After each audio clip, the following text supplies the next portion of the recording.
Hello aspirants, ये है हमारा सीरीज़ में लेक्चर नंबर 61 और आज हम न्यू चैप्टर स्टार्ट करेंगे एम लक्ष्मीकांत पॉलिटी का और वो है पार्लियामेंट्री कमिटीज़।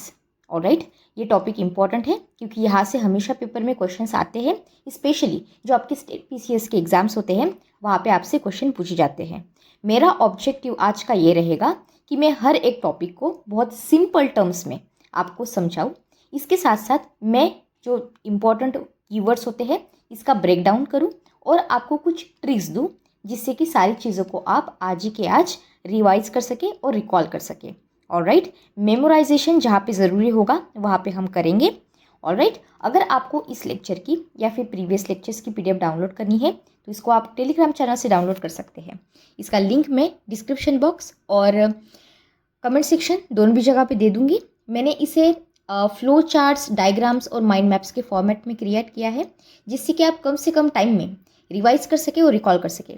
मेरा ऑब्जेक्टिव बस इतना ही है कि अगर आप किसी भी टॉपिक को पढ़ रहे हो और अगर आप उसका एक कीवर्ड पकड़ लेते हो तो आपको इसके रिलेटेड जो इम्पोर्टेंट इन्फॉर्मेशन होती है उसे याद करना है। देखो, आप सारी की सारी चीज़ें नहीं पढ़ सकते हो, राइट? आपके पास लिमिटेड टाइम है और आप कितना पढ़ेंगे, है ना?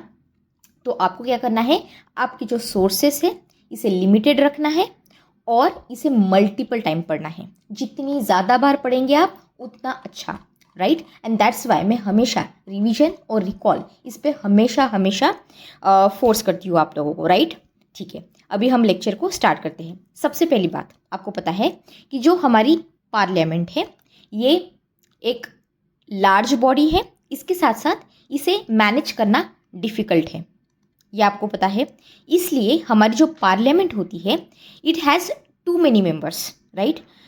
तो अगर पार्लियामेंट के पास बहुत सारे मेंबर्स हैं it can not discuss everything in detail और एफिशिएंटली। ये कॉमन सेंस की बात आप समझ रहे हो क्योंकि ये चीज़ समझना ज़रूरी है जिससे कि आप आगे की चीज़ें समझ सको। ऑलराइट, तो पहली बात क्या है, हमारी पार्लियामेंट लार्ज बॉडी है, it is a large body. इसके साथ साथ ये डिफ़िकल्ट है मैनेज करना, इतने सारे मेंबर्स है, इतने सारे टॉपिक्स है, इतने सारे प्रॉब्लम्स है, हर एक चीज़ों की डिस्कशन नहीं हो पाती है पार्लियामेंट में डिटेल में और एफिशिएंटली। दूसरी बात पता है क्या है हमारी पार्लियामेंट के बारे में, जो फंक्शन होते हैं पार्लियामेंट के, दे आर वैरिड, कॉम्प्लेक्स और वॉल्यूमिनस। अब ये जो कीवर्ड्स दिए हैं ना आपको, वॉल्यूमिनस, वैरिड या फिर कॉम्प्लेक्स, ऐसे कीवर्ड्स को आपके आंसर में आने चाहिए। ऑलराइट, तो देखिए इसका मतलब क्या हुआ, पार्लियामेंट को बहुत सारे टाइप के कामों से डील करना होता है, राइट? जैसे कि लॉ बनाना, फाइनेंशियल कंट्रोल होता है इनके पास, कल देखा था हमने लेक्चर्स में, डिस्कशन करना होता है, चेक्स रखना होता है गवर्नमेंट के ऊपर, इतनी सारी चीज़ें। इसके साथ साथ ये जो टास्क है दिए गए पार्लियामेंट को ये कॉम्प्लेक्स है। जैसे मैंने आपको बताया, जब मैं बोल रही हूँ कॉम्प्लेक्स इसका मतलब ये हुआ कि यहाँ पे लगेगी एक्सपर्टीज, ऑलराइट, क्योंकि टॉपिक कॉम्प्लेक्स है। इसके साथ वॉल्यूमिनस यानी कि it is in a large amount of number, right? ये एक है बात। तीसरी बात जो आपको समझनी है वो ये है, more over it has neither adequate time nor necessary expertise. ये समझिए, ये प्रॉब्लम को समझना ज़रूरी है। हमारे पास एडिक्वेट टाइम तो है ही नहीं, इसके साथ साथ जो एक्सपर्टीज़ होती है इनकी भी कमी है हमारी पार्लियामेंट में। जो मेंबर्स होते हैं पार्लियामेंट के, they can not spend enough time या फिर हैव डीप टेक्निकल नॉलेज। आपको पता है मेंबर ऑफ पार्लियामेंट्स है ये एक्सपर्ट्स नहीं होते हैं, ज़रूरी नहीं कि इनके पास डीप टेक्निकल नॉलेज हो हर एक इशू के लिए, है ना? इसके साथ साथ जो पार्लियामेंट है इनके पास एक्सपर्ट ग्रुप होते हैं, बिल्कुल होते हैं, लेकिन ये स्मॉल नंबर में होते हैं, ऐसे कुछ ज़्यादा इनकी क्वांटिटी है नहीं। Alright, therefore it is assisted by number of committees. अब इतनी सारी बातें आपको क्यों समझाई मैंने, ये समझाने के लिए कि भाई हम ये पार्लियामेंट्री कमिटीज़ की बात क्यों कर रहे हैं, पार्लियामेंट कमिटीज़ की ज़रूरत क्यों है। तो ये जो आपको तीन मेन कारण मैंने अभी आपको बताए, ये तीन मेन कारण हैं कि हमें क्यों पार्लियामेंट्री कमिटीज़ की ज़रूरत पड़ती है। समझ में आया? क्या करती है ये पार्लियामेंट्री कमिटीज़, ऊपर ऊपर से बता देती हूँ। ये हैंडल करती है डिटेल्ड वर्क, समझ में आया? पार्लियामेंट जो है ये कमिटीज़ को फॉर्म करेंगी। अब ये कमिटी में क्या होता है, कमिटी आप ऐसे बोल सकते हो कि it is a small group of MPs, member of parliaments, बस ऐसा भी समझ सकते हो। ऑलराइट, जो कमिटीज़ होती है ये एग्जामिन करती है बिल्स को, या फिर गवर्नमेंट ने कोई पॉलिसीज़ निकाली हो तो उन पॉलिसीज़ को। इसके साथ साथ जो बाकी के मैटर्स है जिसमें डेप्थ की ज़रूरत होती है या फिर पार्लियामेंट की फंक्शन स्मूथली चले इसकी ज़रूरत होती है, ये सारी बातें आती है पार्लियामेंट्री कमिटीज़ में। समझ में आया आपको? इसके साथ साथ जो कॉन्स्टिट्यूशन होता है हमारे इंडिया का, ये मतलब हमारे कॉन्स्टिट्यूशन में भी यहाँ पे इसे मेंशन किया गया है इन कमिटीज़ को। अब देखो, अगर मैं यहाँ पे लिखूँ हमारा कॉन्स्टिट्यूशन, तो कॉन्स्टिट्यूशन ने मेंशन किया है कि ऐसी जो कमिटीज़ होगी पार्लियामेंट्री कमिटीज़ ये एग्जिस्ट करेंगी, लेकिन हमारी कॉन्स्टिट्यूशन ने इस पार्लियामेंट्री कमिटीज़ की डिटेल्स नहीं दी है। समझ में आया? मेंशन किया है कि हाँ कमिटीज़ एग्जिस्ट करती है, लेकिन इसका डिटेल कहीं पे नहीं दिया गया है। Like how they are formed, कैसी फॉर्म होगी, या फिर फॉर्म होने के बाद ये कौन सा काम करेगी, ये सारी बातें जो है ये कॉन्स्टिट्यूशन में नहीं दी गई है। अब ये क्यों बता रही हूँ? इसलिए बता रही हूँ कि अगर क्वेश्चन में किसी भी स्टेटमेंट से आपको पूछ ले ये बात, तो गलत नहीं होना चाहिए। ओके, अब देखो, जो रूल्स ऑफ प्रोसीजर होते हैं लोकसभा के और राज्यसभा के, ये डिसाइड करते हैं इन सारी डिटेल्स को जो ज़रूरी होती है हमारी कमेटी में। अब देखो, पार्लियामेंट्री कमेटी की अगर डेफिनेशन कोई पूछे तो क्या लिखेंगे आप लोग? पार्लियामेंट्री कमेटी की डेफिनेशन तो ऐसे लिख सकते हो कि जो पार्लियामेंट्री कमेटी होती है ये एक कमेटी है जो ऑफिशियली मिलती है 4 कंडीशंस के ऊपर। अब ये 4 कंडीशंस को समझो। पहली कंडीशन यहाँ पे लिखती हूँ, या फिर नया पेज ले लेते हैं यहाँ पे, ठीक है। पार्लियामेंट्री कमिटीज़ की 4 जो है चीज़ें, ये देखते हैं। सबसे पहले डेफिनेशन देख रहे हैं हम पार्लियामेंट्री कमिटीज़ की। मैंने क्या कहा? पार्लियामेंट्री कमिटीज़ मीन्स ए कमिटी। पार्लियामेंट्री कमेटी एक कमेटी है और इसे ऑफिशियली पार्लियामेंट्री कमेटी तब कहा जाएगा जब ये 4 कंडीशंस को मीट करेगी। अब आपका नेक्स्ट स्टेप ये होना चाहिए कि ये 4 जो कंडीशंस है वो क्या है। अगर ये 4 कंडीशंस मीट हो जाती है तो मतलब ये पार्लियामेंट्री कमेटी है, इसका मतलब ये हुई इसकी डेफिनेशन। अब पहला मीनिंग क्या हुआ इसका? पहला मतलब ये है अपॉइंटमेंट। अब इसका मतलब क्या है? ये इट इज़ अपॉइंटेड और इलेक्टेड बाय हाउस और नॉमिनेटेड बाय स्पीकर और चेयरमैन। अब जो बातें बोल रही हूँ ये सारी डायग्राम में दी गई है। यहाँ पे क्या कहा मैंने आपको कि इट इज़ अपॉइंटेड या फिर इलेक्टेड बाय हाउस, या फिर ये नॉमिनेट होती है स्पीकर के द्वारा, या फिर जो चेयरमैन होते हैं उनके द्वारा। चेयरमैन कहाँ के? राज्यसभा के। स्पीकर कहाँ से? लोकसभा से। ये पहली कंडीशन हुई। दूसरी कंडीशन क्या होती है? इनको वर्क करना होता है under the direction of speaker या फिर चेयरमैन। तो ये किसके डायरेक्शन के अंडर काम करेंगे? स्पीकर के डायरेक्शन के अंदर, या फिर जो चेयरमैन होते हैं राज्यसभा के उनके डायरेक्शन के अंदर काम करेंगे। इसके साथ साथ तीसरी चीज़ ये होती है कि they present its report to the house. ये एक बार जब कमेटी बन गई किसी भी इशू के ऊपर, ये अपनी रिपोर्ट, अपनी रिकमेंडेशन को सबमिट करेंगी, ये आप सबको पता है। और जो ये रिपोर्ट या फिर रिकमेंडेशन सबमिट की जाएंगी, ये किसे सबमिट करते हैं? ये हाउस, जो हाउस है इसे, या फिर जो स्पीकर या फिर चेयरमैन होते हैं उनको की जाती है। इसके साथ साथ जो 4th कंडीशन है वो ये है कि इनके पास होता है एक सेक्रेटेरिएट। अब सेक्रेटेरिएट का मतलब क्या हुआ? अगर सिंपल टर्म्स में समझाओ तो जो एडमिनिस्ट्रेटिव स्टाफ होता है, क्या हुआ? ये कुछ नहीं है, बस एक स्टाफ है। कैसा स्टाफ है? ये एक एडमिनिस्ट्रेटिव स्टाफ है। एडमिनिस्ट्रेटिव स्टाफ, एडमिनिस्ट्रेशन देखने वाले लोगों का ग्रुप। समझ में आया? जो प्रोवाइड किया जाता है लोकसभा या फिर राज्यसभा के द्वारा। समझ में आया? इसके साथ साथ एक बात समझो, एक टर्म है जिसे हम कहते हैं कंसल्टेटिव कमिटीज़। अब इसका मतलब क्या होता है? अब इसको मैं बताऊंगी आपको, लेकिन अभी के लिए ये एसोसिएट करके समझ लो कि ये मेंबर्स होते हैं पार्लियामेंट के जो अटैच होते हैं मिनिस्ट्रीज को। डिस्कस करते हैं ये फॉर्मली, इनफॉर्मली होता है सब कुछ, फॉर्मली कुछ नहीं होता, बस डिस्कस करते हैं पॉलिसीज़ वगैरह को। वो पार्लियामेंट्री कमिटीज़ नहीं होती है, ये समझना ज़रूरी है, क्योंकि they don't fulfil all 4 conditions. Simple बात है, ठीक है। तो कंसल्टेटिव कमिटी है, कंसल्ट कर रही है ऑलराइट। तो ऐसे याद रखना, क्यों बता रही हूँ आपको डिटेल में, कि अगर आपको पेपर में किसी स्टेटमेंट में पूछ ले कि कंसल्टेटिव कमिटीज़ ये भी एक पार्लियामेंट्री कमेटी होती है, तो इसे गलत नहीं करना है। ये एक पार्लियामेंट्री कमेटी नहीं है। ये जो 4 कंडीशंस आपको मैंने अभी समझाई थी ना, तो ये सारी जो कंडीशन है ये कंसल्टेटिव कमिटीज़ नहीं करती है। ऑलराइट, ये समझना आपको ज़रूरी है यहाँ पे। ऑलराइट, अब ठीक है। अब देखो, अब हम देखते हैं कि जो पार्लियामेंट्री कमिटीज़ है इसका क्लासिफिकेशन कैसे किया गया है। ऑलराइट, तो पार्लियामेंट्री कमिटीज़ की अगर मैं यहाँ पे बात करूँ, ये रही हमारी पार्लियामेंट्री कमिटीज़। इसका क्लासिफिकेशन 2 मेन टाइप्स में किया जाता है। कौन से कितने टाइप है? 2 मेन टाइप है। पहला क्या है? पहला है हमारा स्टैंडिंग कमिटीज़ का, और दूसरा जो होता है इसे हम कहते हैं एडहॉक कमिटीज़। अब ये एडहॉक कमिटीज़ क्या होती है ये मैं आपको प्रीवियस लेक्चर में समझा चुकी हूँ, लेकिन यहाँ पे भी आपको बताऊंगी जिससे कि आपका रिवीजन हो सके। ऑलराइट, तो देखो, जब मैं स्टैंडिंग कमेटी की बात करती हूँ, अब देखो स्टैंडिंग कमेटी समझाने के लिए मैंने यहाँ पे एक फ्लो चार्ट दिया है। इस फ्लो चार्ट को देख के भी आप चीज़ों को याद कर सकते हैं, लेकिन अभी के लिए कुछ सिंपल चीज़ें जो है स्टैंडिंग कमेटी के रिलेटेड वो समझिए, क्योंकि समझ होना ज़रूरी है।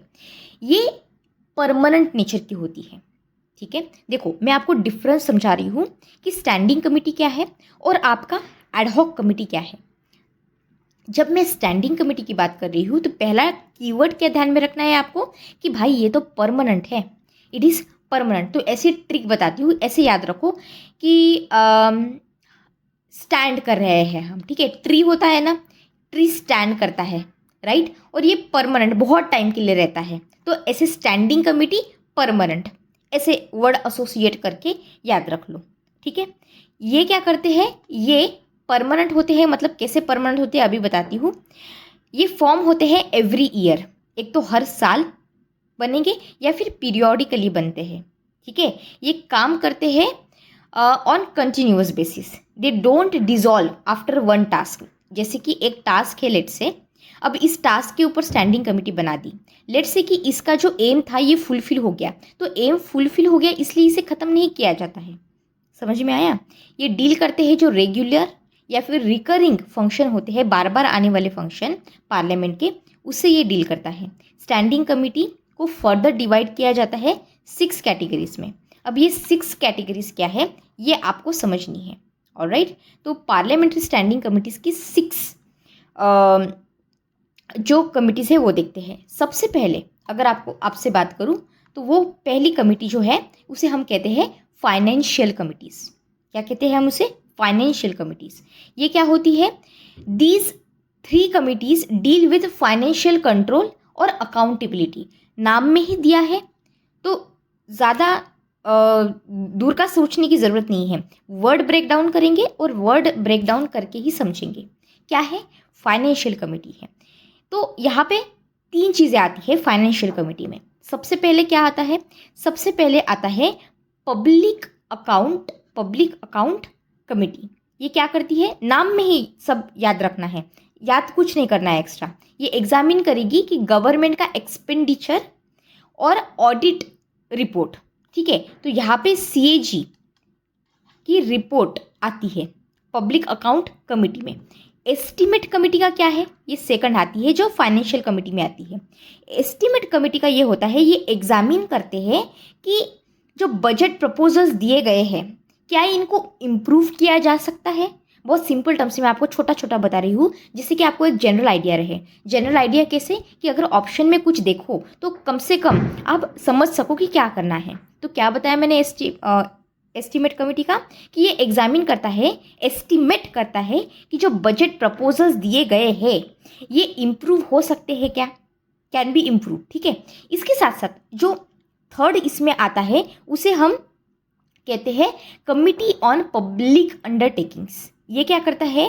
It looks into working of public sector undertakings, PSUs। अब ये PSUs क्या है ये हम देखेंगे, लेकिन अभी के लिए इसे समझिए, ध्यान रखिए कीवर्ड को, पब्लिक सेक्टर अंडरटेकिंग्स। अब देखो दूसरा क्या है? दूसरा है यहाँ पे आने वाला डिपार्टमेंटल स्टैंडिंग कमिटीज़। क्या है? Departmental standing committees.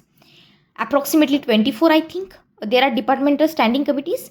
और ईच, जितनी भी कमिटीज़ अभी मैंने यहाँ पे लिखी है, they are related to one or more ministries. ऐसा नहीं है कि एक चीज़ यहाँ पे है, एक कमिटी है तो एक ही मिनिस्ट्री से जुड़ी है, ऐसा नहीं है।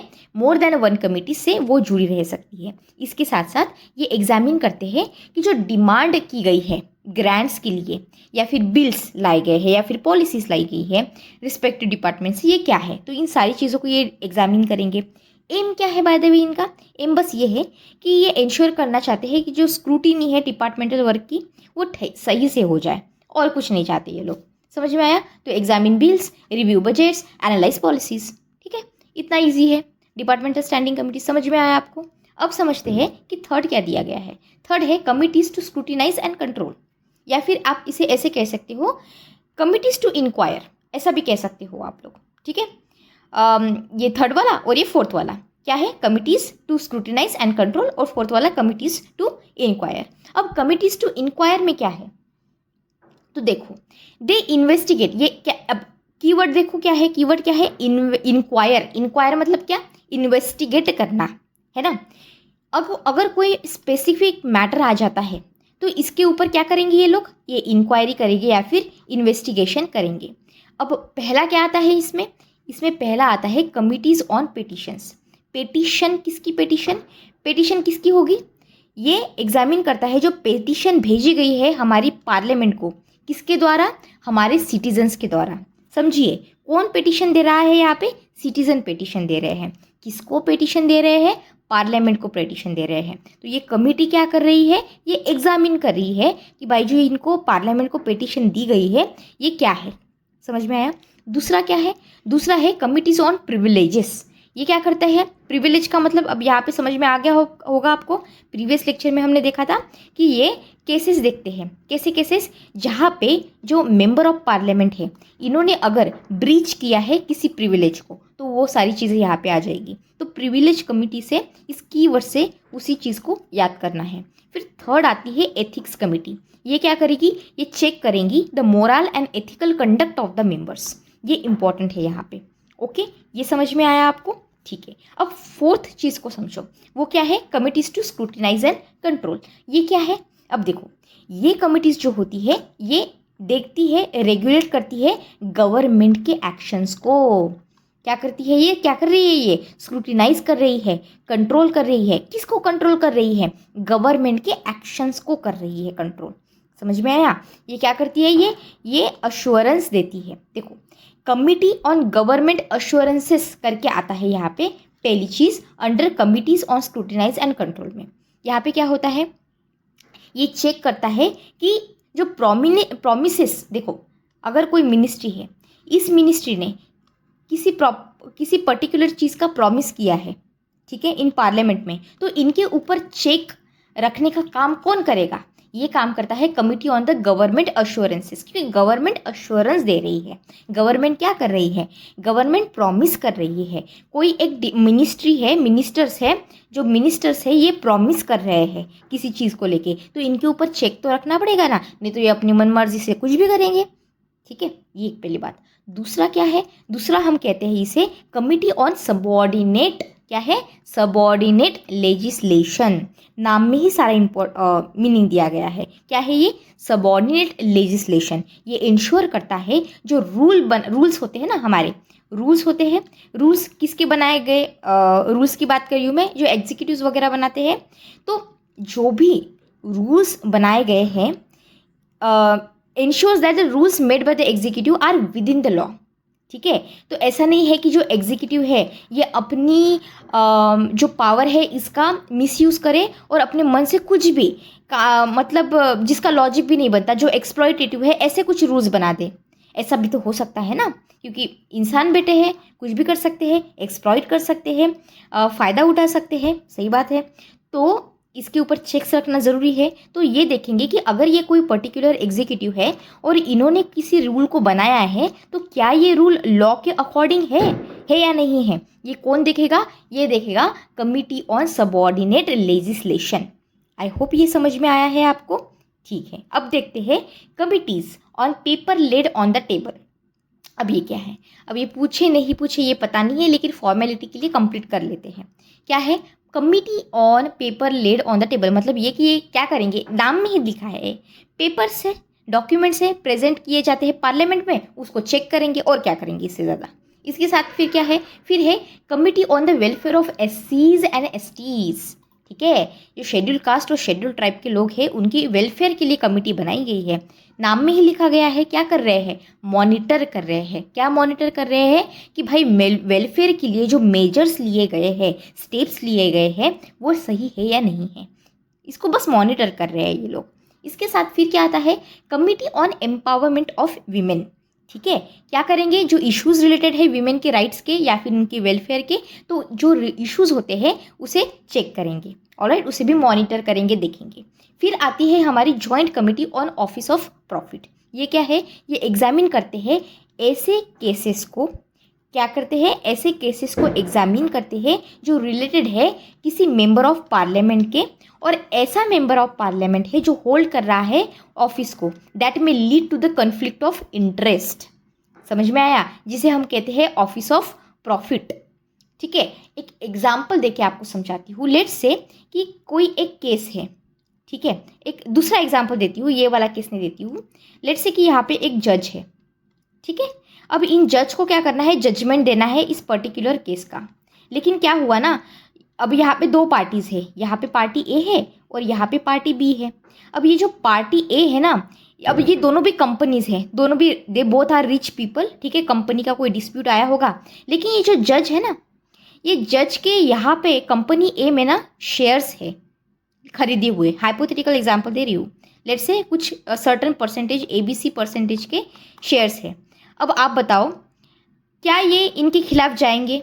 हो सकता है, देखो, इट इज़ अ ह्यूमन, ठीक है, ये ह्यूमन है, ही और शी इज़ अ ह्यूमन, लेकिन हम रिस्क नहीं ले सकते ना। ठीक है, हो सकता है कि ये थोड़ा प्रेजुडिस एटीट्यूड दिखाए, इनके फेवर में थोड़ा सा जजमेंट दे दे, कुछ भी हो सकता है।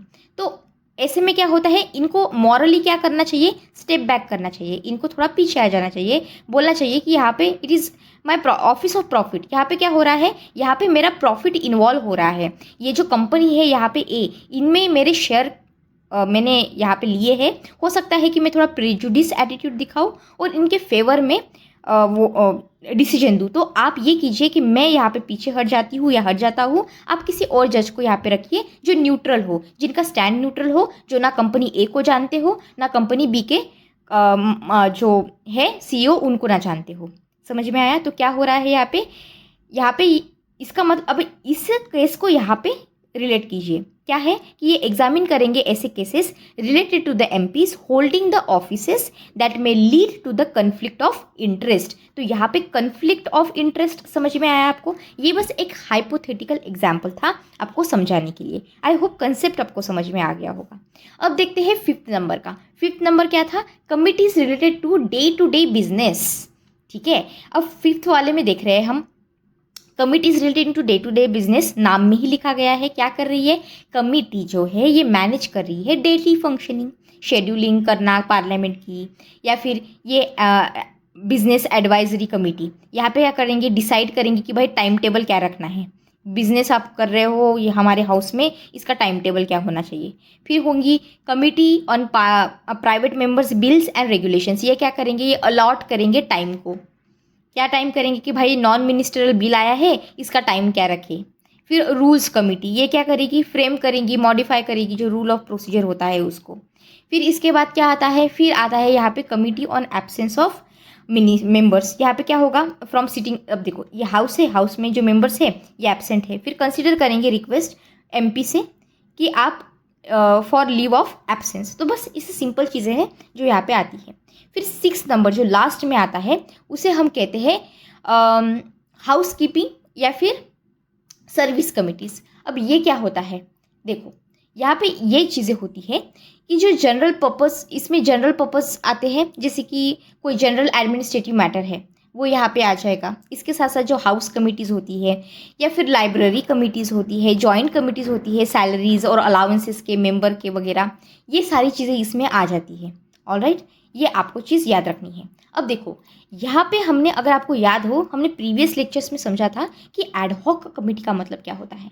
एडहॉक कमेटी, अब यहाँ पे ये याद रखना है कि एडहॉक कमेटी जो होती है ये होती है टेम्पररी, ठीक है। कैसी होती है ये? टेम्पररी। स्टैंडिंग कमेटी का कैसा था? ट्री कैसा है? ट्री स्टैंड कर रहा है, परमानेंट है, ठीक है, ठीक है, तो ये परमानेंट नेचर का है। एडहॉक कमेटी कैसी है? ये टेम्पररी नेचर की है। ये क्रिएट की जाती है स्पेसिफिक पर्पस के लिए। कोई स्पेसिफिक इशू आया है, स्पेसिफिक पर्पस आया है, तो उसके लिए एडहॉक कमेटी बनाते हैं। क्या होता है यहाँ पे? अब देखो, अगर कोई इशू है, ठीक है, ABC नाम का इशू आ गया है यहाँ पे, फिर क्या होगा? इसके ऊपर बनाएंगे एडहॉक कमेटी।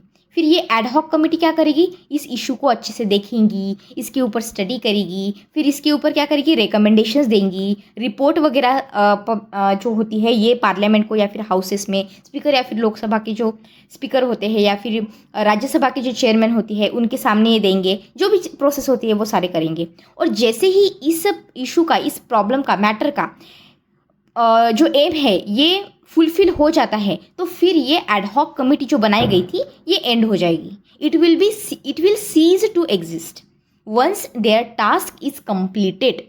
समझ में आया? For example, investigating specific issue या फिर बिल। आई होप ये आपको समझ में आया है, राइट? अब देखो, जो भी सारी चीज़ें मैं आपको बता रही हूँ ना, उसे आपको अच्छे से याद करना है, रिवाइज करना है, रिकॉल करना है। क्योंकि अगर आप लेक्चर्स को देख रहे हो लेकिन आप रिवाइज नहीं कर रहे हो तो फिर कोई फ़ायदा नहीं होगा, ठीक है। तो revision plus recall is must, मैं आपको ये हमेशा बताती हूँ, राइट। अब देखो, एडहॉक समझ में आया ना आपको? फॉर पर्टिकुलर पर्पस है, टेम्पररी बेसिस का है, और ये कमेटी क्रिएट करता है फॉर स्पेसिफिक टास्क। और जैसे ही टास्क खत्म हो जाता है, ये जो एडहॉक कमेटी बनाई थी ये भी एंड हो जाती है। अब देखो, हमने स्टैंडिंग कमेटी के टाइप्स देखे थे 6। अब यहाँ पे एडहॉक कमेटी की भी टाइप है। अब ये टाइप कौन से है? 2 टाइप है, 1 और 2, 2 टाइप है। कैसी कैसी है टाइप? पहला तो है इंक्वायरी कमेटी और दूसरा जो है वो है एडवाइजरी कमेटी, ठीक है। अब समझते हैं कि भाई इंक्वायरी कमेटी और एडवाइजरी कमेटी क्या है। जब मैं इंक्वायरी कमेटी की बात करती हूँ तब यहाँ पे क्या होता है? ये बनाया जाता है from time to time to inquire into and report on a specific subjects. कितना ईजी है देखिए, यहाँ पे मैं फ्रेश पेज ले लेती हूँ और जो भी चीज़ें मैं आपको बता रही हूँ ना वो सारी की सारी डायग्राम्स में दी गई है। ऑलराइट, यहाँ पे हम देखेंगे क्या? पहला टाइप देखेंगे हम एडहॉक कमेटी का, वो है इंक्वायरी कमेटी। और फिर उसके बाद हम देखेंगे जो दूसरा टाइप है वो क्या है? Advisory committee. और उसका भी मैंने फ्लो चार्ट दिया है जिससे कि आप अच्छे से इसे रिवाइज कर सके और समझ सके। अब देखो, इंक्वायरी कमेटी को समझो। सबसे पहले तो नाम में ही दिया है, इंक्वायरी कर रहे हैं। क्या कर रहे हैं? फ्रॉम टाइम टू टाइम इसको बनाया जाता है इंक्वायर करने के लिए या फिर रिपोर्ट पेश करने के लिए किसी स्पेसिफिक सब्जेक्ट्स को लेके। ये कौन बनाता है? दोनों भी हाउसेस बना सकते हैं। मोशन पास करते हैं ये लोग, ठीक है। बोथ हाउसेस मतलब राज्यसभा हमारी और हमारी प्यारी लोकसभा, ये क्या करेंगे? दोनों हाउसेस कोई मोशन लाएंगे और उस मोशन के थ्रू इसे लाया जाएगा। या फिर ये अगर ना भी हो तो भी यहाँ पे क्या होता है? स्पीकर या फिर जो चेयरमैन होते हैं ये डायरेक्टली इसे बना सकते हैं। अब इसका पर्पस क्या है? क्या है भाई इसका पर्पस? पर्पस समझना ज़रूरी है। तो पर्पस इसका ये है, यहाँ पे लिखा हुआ है, ये इन्वेस्टिगेट करता है पर्टिकुलर इशू को या फिर इवेंट्स को। बहुत सिंपल है। अब इसके एग्जाम्पल्स देख लो, क्योंकि एग्जाम्पल के बिना कुछ समझ में नहीं आएगा। अब ये एग्जाम्पल्स मैंने यहाँ पे सारे दे के रखे हैं, कैसे कैसे है जो कमिटीज़ है। और जो आपको याद होगा 5 ईयर प्लान आया था, ठीक है। तो उस समय 5 ईयर प्लान की ज़रूरत थी बहुत ज़्यादा, तो तब यहाँ पे कमेटी बनाई गई थी। फिर रेलवे के लिए लाई गई थी रेलवे कन्वेंशन कमेटी। अच्छा, ये सारी की सारी कमेटीज़ आपको याद नहीं रखनी है, जो इम्पोर्टेंट है बस वो याद रख लो कि जैसे 5 ईयर के लिए लाई गई है, या फिर MP लैड, या फिर रेलवे कन्वेंशन कमेटी, या फिर MP लैड। इसके ऊपर तो क्वेश्चन भी आया है MP लैड के स्कीम के ऊपर UPSC में। सो कमेटी ऑन ये क्या है? MP LAD, member of parliament local area development scheme, ठीक है। क्या है? मेरे साथ बोलिए, आपको यहाँ पे याद होना चाहिए क्या है? MP LAD, member of parliament local area development scheme. Easy. फिर क्या है? जॉइंट कमेटी ऑन, यहाँ पे सारी जॉइंट कमिटीज़ दी है, तो ये सारी जॉइंट कमिटीज़ याद रख लीजिए, फर्टिलाइज़र के वगैरह ऊपर। फिर स्टॉक मार्केट के स्कैम के ऊपर लाई गई थी वगैरह वगैरह। तो ये सारी बस इससे 2 या फिर 3 आपको याद रखनी है।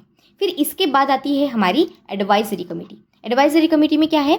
दीज आर सिलेक्ट और जॉइंट कमिटीज़ ऑन बिल्स। कितना सिंपल है, क्या है? फिर से बताती हूँ, ये एक तो सिलेक्ट या फिर जॉइंट कमिटीज़ होती है बिल्स के ऊपर। बस इतना आसान है। ये क्या करते हैं, ये क्रिएट करते हैं, they are created to examine, एक तो एग्जामिन करो किसी पर्टिकुलर बिल को इन डिटेल्स, ठीक है। तो एडवाइजरी की कमिटी किसके रिलेटेड है, किसके ऊपर है, तो बिल के ऊपर है। समझ में आया। ये क्रिएट करते हैं, क्यों, इसको क्यों क्रिएट किया जाता है, क्योंकि एग्जामिन करना है किसी पर्टिकुलर बिल को इन डिटेल और रिपोर्ट करना है इसके ऊपर। सिर्फ इसे एग्जामिन थोड़ी करेंगे, एग्जामिन को डिटेल में एग्जामिन करने के बाद इसके ऊपर रिपोर्ट भी तो भेजेंगे, इन्वेस्टिगेशन भी तो करेंगे, राइट। अब देखो की फीचर क्या है इसका, ये भी समझना ज़रूरी है। तो की फीचर को देखो, सबसे पहली बात तो ये है कि जो प्रोसीजर होती है फॉर दिस कमिटीज़, ये रूल ऑफ प्रोसीजर में दी गई है और इसके ऊपर डायरेक्शंस हमारे लोकसभा के एक तो स्पीकर देते हैं या फिर राज्यसभा के जो चेयरमैन हैं वो देते हैं। ये जो बिल होता है ना, ये जब जनरल, सबसे पहले तो ये जनरल डिस्कशन के लिए आता है हाउस में, फिर जो मेंबर्स होते हैं ये इसके ऊपर मोशन लाते हैं। समझ में आया। तो यहाँ पे दो चीज़ें आपको याद रखनी है। सबसे पहली जो चीज़ है उसे हम कहेंगे सिलेक्ट कमेटी। क्या कहेंगे हम, सिलेक्ट कमेटी। और दूसरा जो है वो क्या है, जॉइंट कमेटी। सो सिलेक्ट कमेटी एक हो गया और दूसरा हो गया जॉइंट कमेटी। अब ये जो सिलेक्ट कमेटी है ये it is of one house, लेकिन जो जॉइंट कमेटी है it is of both houses.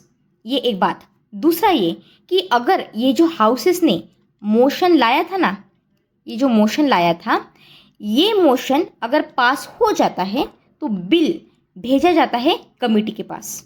तो मोशन का पास होना ज़रूरी है अगर आपको बिल को भेजना है किसके पास, कमेटी के पास। अगर जॉइंट कमेटी यहाँ पे जो दी गई है, if it's joint committee the other house is informed और ask to nominate its members. ये एक प्रोसेस होती है जो यहाँ पे की जाती है। अब देखो यहाँ पे काम क्या है हमारी कमिटीज़ का, वो समझ लो। अगर मैं यहाँ पे बिल के ऊपर कोई एक पर्टिकुलर एडवाइजरी कमेटी की बात कर रही हूँ, लेट्स से इसका नाम है ABC, ठीक है। अब यहाँ पे क्या हो रहा है, काम क्या कर रही है भाई, आप काम क्या कर रहे हो, जनरल काम बताती हूँ। सबसे पहले ये कि बिल को ये क्लॉज बाय क्लॉज कैसे देखेंगे, क्लॉज बाय क्लॉज एग्जामिन करेंगे। समझ में आया। जैसे पार्लियामेंट देखा था हमने प्रीवियस लेक्चर में, पार्लियामेंट क्लॉज बाय क्लॉज देखती है चीज़ों को, वैसे ये भी देखेंगे। फिर जो मेंबर्स होते हैं यहाँ पे ये प्रपोज करेंगे, अगर कोई अमेंडमेंट करनी है, चेंजेस करने हैं तो हर क्लॉज से जाएंगे और क्लॉज बाय क्लॉज बताएंगे। थर्ड चीज़ ये है कि जो कमिटी है ये एविडेंस देखेंगी, ठीक है। एक्सपर्ट्स, यहाँ पे एक्सपर्ट्स रहेंगे, पब्लिक बॉडीज़ रहेगी, एसोसिएशंस रहेंगे, ये सारी चीज़ें यहाँ पे रहेगी। इसके साथ साथ जो डिटेल्ड डिस्कशन ज़रूरी होता है यहाँ पे, तो डिटेल डिस्कशन किए जाएंगे। और जो कमेटी है फिर फाइनली ये अपनी जो रिपोर्ट है इसे सबमिट करेंगी हाउस को। और फिर अगर if there are some members disagree, ऐसा होगा ना, ऐसा थोड़ी ना है कि अगर 20 मेंबर्स है तो सारे के सारे एग्री करेंगे, इसमें से कोई होंगे ना 5-6 लोग जो डिसएग्री भी करेंगे, तो फिर उनका क्या। तो अगर if there are some members who are disagreeing, फिर क्या होगा, दे कैन अटैच, इसे कहते हैं हम, यहाँ पे मैंने लिखा भी है वैसे, मिनट्स ऑफ डिसेंट। क्या है ये, डिसेंट। डिसेंट हमारे डेमोक्रेसी में बहुत इंपॉर्टेंट होता है। तो minute of dissent to report, ठीक है, शोइंग डिफरेंट ओपिनियंस, क्योंकि डिफरेंट ओपिनियंस की भी ज़रूरत है यहाँ पे। समझ में आया। तो ये बात है यहाँ पे इस कमेटी को रिलेटेड। ओके, सो इंक्वायरी कमेटी आ गई और एडवाइजरी कमेटी आ गई। ऑलराइट, तो आज हम लेक्चर को यहाँ पे रखते हैं। कल हम पार्लियामेंट्री कमिटीज़ की जितनी भी रिमेनिंग टॉपिक्स हैं उसे कंप्लीट करेंगे और इस चैप्टर को फिनिश करके नेक्स्ट चैप्टर को स्टार्ट करेंगे। ऑलराइट, तब तक के लिए अच्छे से पढ़ाई करते रहिए without taking any kind of stress. अगर आपको मेरा काम पसंद आता है तो please subscribe to the channel, आपके दोस्तों के साथ भी इसे शेयर कीजिए जिससे मेरा भी मोटिवेशन बढ़े। And thank you so much, God bless you.